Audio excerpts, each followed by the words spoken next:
Don't let what you can't do interfere with what you can do. What a beautiful quote by John Wooden to start with. Hello friends, welcome to your channel D for Dentistry. Today we are starting with a new and very interesting subject, microbiology.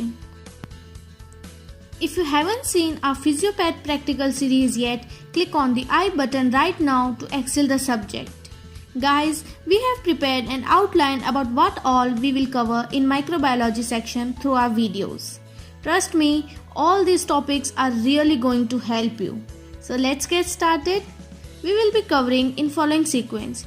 First, we will study introduction, then some commonly used method, culture media, special staining, identification of bacterial culture, stool examination and some spots.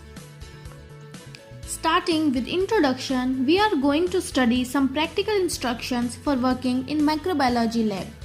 ऐसे तो ये topic as such नहीं पूछा जाता, but ये बहुत ज़रूरी है कि हमें पता हो कि माइक्रो लैब में हमें क्या प्रिकॉशंस लेने हैं. And for good and safe lab work, one should know and follow all these instructions.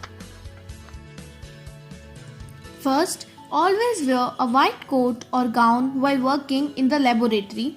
It will prevent contamination of your clothes. Second, all material provided to you should be regarded potentially dangerous and capable of producing disease. Third, all cuts and burns, howsoever minor, should be reported to your tutor or chief laboratory technician. Fourth, working bench or table should be kept free of books, papers and eatables. Fifth, do not moisten the labels, pencils, etc. with your tongue. Do not touch eyes, nose and mouth with your fingers and hands while working in the laboratory. In the event of accidental spillage of bacterial growth or any contaminated material, immediately report to your batch tutor for disinfecting it thoroughly before discarding. Always flame the bacteriological loop before and after use. Culture tubes should be kept upright in the racks and are not to be laid on the bench. Do not place cotton wool plugs on the bench. Plugs should be held in hand without touching the part that goes inside the test tube.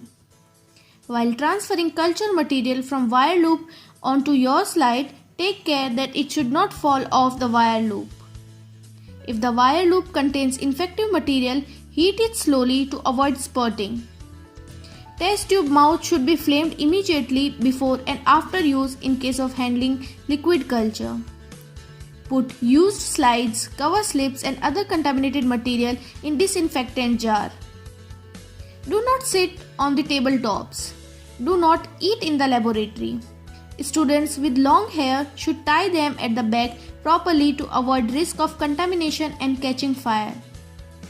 Lenses of the microscope should be cleaned with the lens paper or a clean lint cloth. The oil immersion lens should be cleaned with Xylol. Material over the stage and other parts of the microscope should be wiped off. And always wash hands with soap and water after completing the laboratory work.